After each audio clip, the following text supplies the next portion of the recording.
Peekaboo. Shit.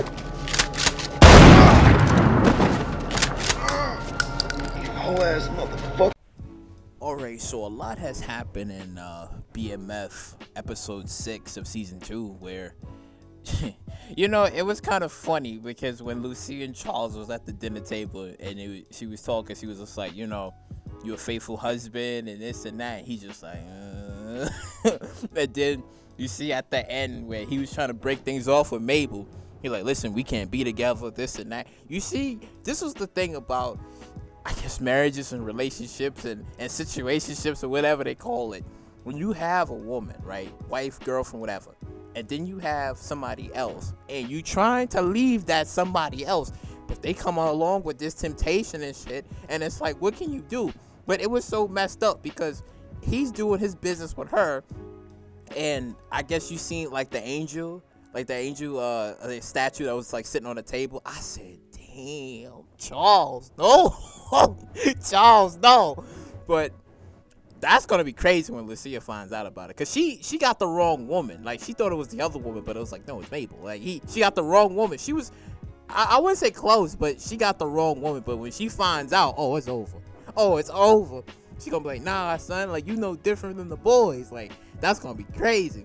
And then we see like Terry still going out with like Markisha, and I really do like this dynamic of what's happening, because it's not like she's stupid or anything, where she knows that Terry is not in a financial spot to like really support anybody, because he still has his baby mama and then his kids. So I like that. I really do like she didn't just immediately jump along with it like, oh, okay. She's just like, no, I need to be secure, and he's not in a good position to have her be secure. So I like that. I thought that was all right. Then the part where it was like towards the ending where Mick and Meech was talking, and he was explaining to him, he was just like, yo, I got like burial ground for Kato and your mom, and then I can have one for you too. And then he was explaining like, yeah, we're gonna be expanding, and then you can have your own position. Like, I thought it was great. I thought it was great that he was, doing all this. And despite B-Mix, I guess, some sort of tension he has with like Terry, it's like he doesn't quite understand like Meech's like real intentions. Like, Meech is really about like having people together, expanding in the family. And then he realized this, and he's like, Jesus, like, I'm literally betraying the guy who's literally doing everything for me.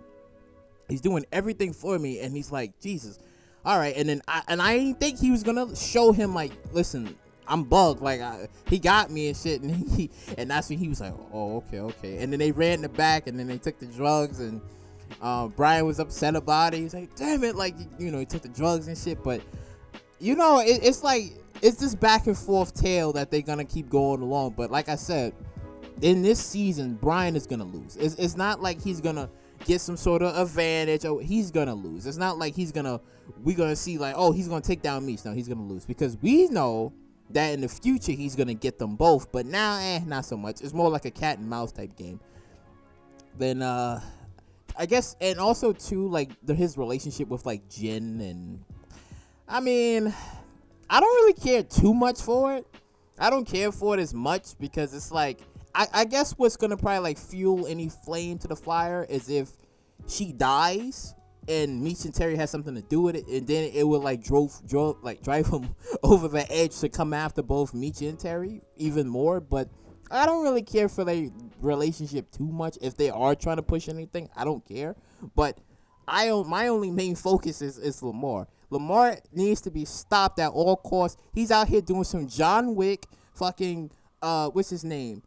Equalizer, the Denzel Washington, we played in Equalizer. He's doing all of this. He's over here killing Meech's men.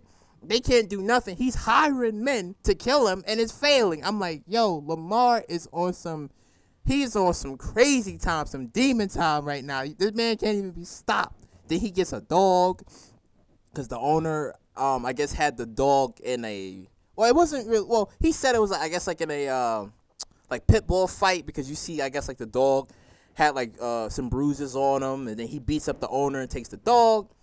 Then, he's trying to like get back in his baby mama's life, and trying to say like, hey, I've had all this bad traumatic experiences to me. Please take me back. And she's like, nah, you crazy. You on the deep end. I can't be around you. So I just like how like the Lamar is trying to redeem himself in a sense, but it's not really, because the man over here killing, Meech's guys and shit. So it's like, not so much. But then, K9 and Meech, was just trying to like reconcile some things, trying to be like, hey, we can expand, we can get the drugs back together. And then Meech overhears a conversation that apparently like K9, I guess, either owes the Colombians like $20 million. And then it sets up the whole thing like, oh, because I think in the future or in the documentary, I think Meech was working with the Colombians, and I think so. And then that's how that like the whole big expansion happened. So I think that's gonna be a thing that's gonna happen, where K9 is gonna go down, and then Meech is gonna probably step up and take the Colombian connection, and then that's when like the true expansion is gonna happen. I see that happening though, and despite like Terry telling him like, this ain't a good look, this ain't a good move. Let's stick with BMX Connect, even though it wasn't really a connect anyway. It was just Brian trying to get them. But now they're gonna lead on to the Colombian side, and that's gonna be the plug, the Colombian plug, and then somehow or some way K9 is either gonna die or go to jail. But I think he's gonna probably go to jail or something when all this plays out, because Meech is expanding and trying to get more territory. Then he goes over to where his sister works at like a salon, and it was funny. He was so smooth with it. He came up to her. He was like, "Oh, yo, hold this. I'll be back later." And I'm like, "Yo," it was just a smooth transition of how he did it. I said, "Yo, Miss Man, Meech is like one smooth guy." It's like he could tell you, like, if I'm sorry, if you had like a girlfriend or whatever, and the boyfriend is standing right there, he say some smooth and slick shit. Guess what's gonna happen at the end of the night? She ain't going home with you. And it's like, that's how he is. He got that smooth shit to him. Like, he's a smooth talker. Or what was the old song? Well, the old school song, smooth operator. That's what he is. He's a smooth operator. But man, I can't wait to see what's gonna happen, like in episode 7, and how like Brian is gonna try to come after B-Mick, and at the end, like, somebody kidnapped B-Mick. I don't know if it was maybe Brian or maybe Meech, or I don't know. Like, somebody kidnapped him. So I want to see how that little development is going to like play out, because again, B-Mick is in trouble because he was, giving Brian some information for a little while, and Meech is pissed about this, and I'm wondering what's going to happen. Again, I don't think B-Mick is going to die. It's just going to be some consequences that's going to actually happen. But again, we just have to wait and see. But overall, I thought this episode was pretty good.